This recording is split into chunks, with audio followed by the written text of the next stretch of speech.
and tell people how you got into medicine, what you wanted to be as a child, what it was like studying and getting to where you are now. Okay, well, I grew up, my father was a doctor, and so I can remember, going to the hospital with him and kind of doing house calls and things like that, back when, there were house calls. Hmm. But, grew up in Florida, barefoot fishing, eventually found myself at, Davidson College and majored in chemistry.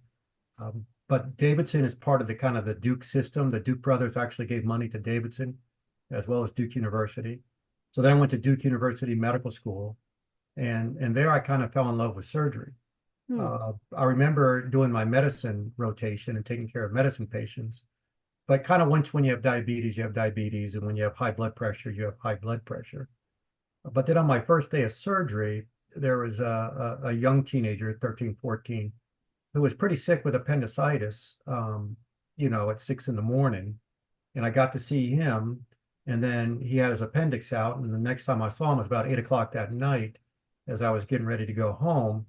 And he was sitting up in bed, you know, eating a pizza.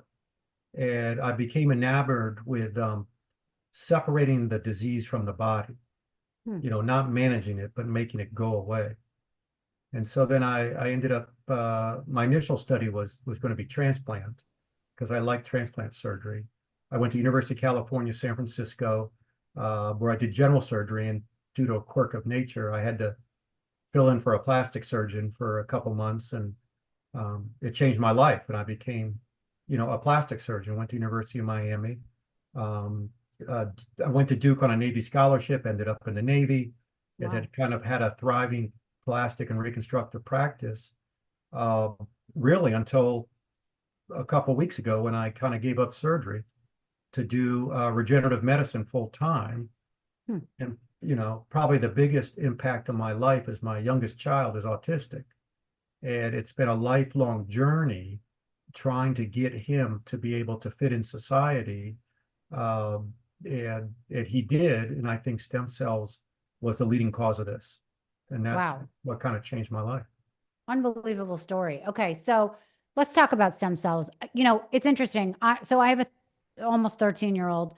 I gave birth at UCSF, and I remember before I gave birth, they were asking me all sorts of questions about what I wanted to do for my, during the birth and after. And one of them was if I wanted to keep the placenta, freeze it. They offered some sort of stem cell banking from the umbilical cord. I had never heard about this before. I had lived in New York up until then, and then 2 years later, I moved out.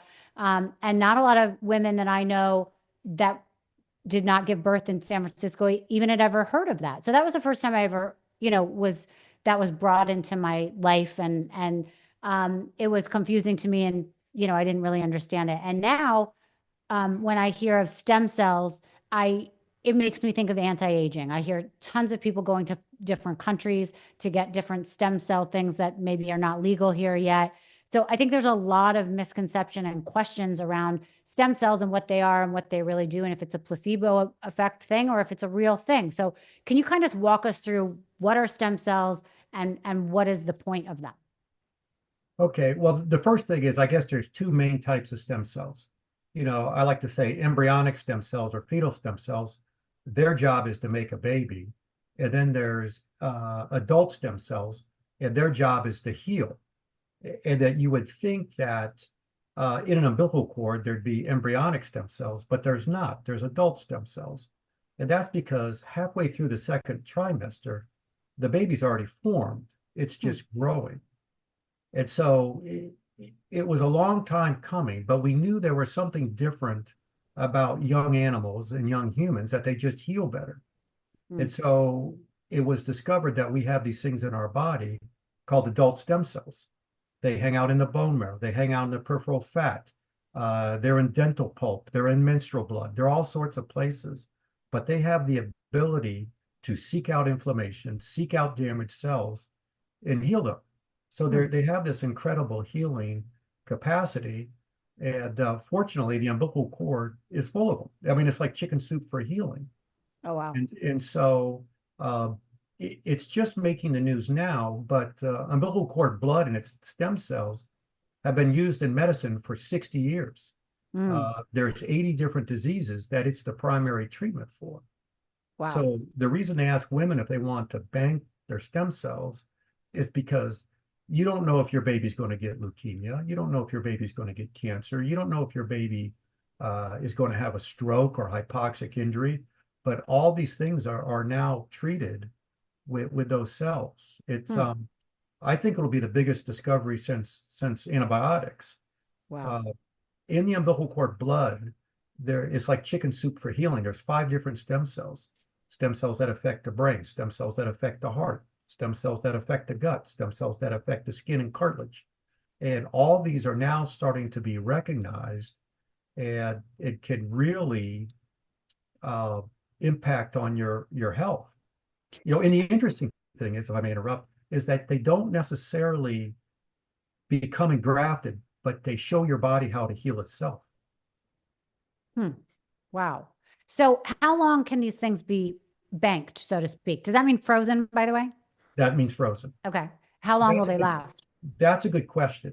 Uh, because probably 10 or 15 or 20 years out, the viability may have gone down, Mm, 99%. We don't know that.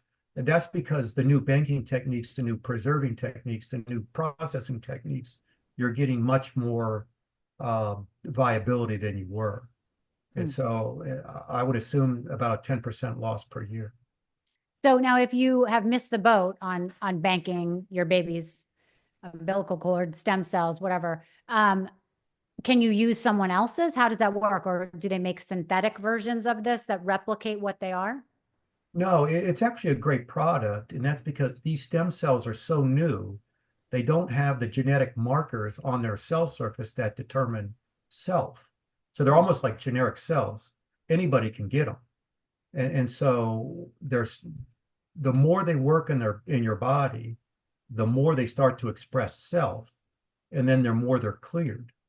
And so these cells don't act long in your body, but Mm, they act and they last long enough to heal a lot of things. You can inject them into a knee and regrow knee cartilage. You can inject them into a wound and help the wound close with much less scarring. And, okay. and, and so that's their purpose. But no, they can be used on anybody. Wow. Okay. So it doesn't need to be your own. That's fantastic. And where are they getting the banks of stem cells? Are people donating this? Is this from people that have recently died? How does that happen? No, that's all donations. Okay. In a lot of places, the woman's asked if she wants to bank them for themselves, but that can be, pricey. Or if she doesn't want to bank them, can she donate them? And so when they're donated, there's usually genetic screening of the mother and the father. Then there's a blood drawn of the mother to make sure she doesn't have any infectious diseases. Right. Then, everything gets screened, it gets looked at. And if everything's good, then that umbilical cord blood is kind of placed in a public bank where if somebody has a disease that can use it, then they can access it. Got it. And is this something that's covered by insurance for people? If you have one of those 80 things and if it's FDA approved, it is. Mhm. Uh, like for autism and other things, it's still not FDA approved yet. Oh, wow. Okay. So but 20% of all medications are used off label. So the fact that these cells are in the US formulary, you can still request them. Okay. And because the FDA regulates healthcare. It regulates drug companies. Yeah. It doesn't regulate healthcare. Healthcare takes place between you and me. And Mm. if we agree that we should use it, then we can use it.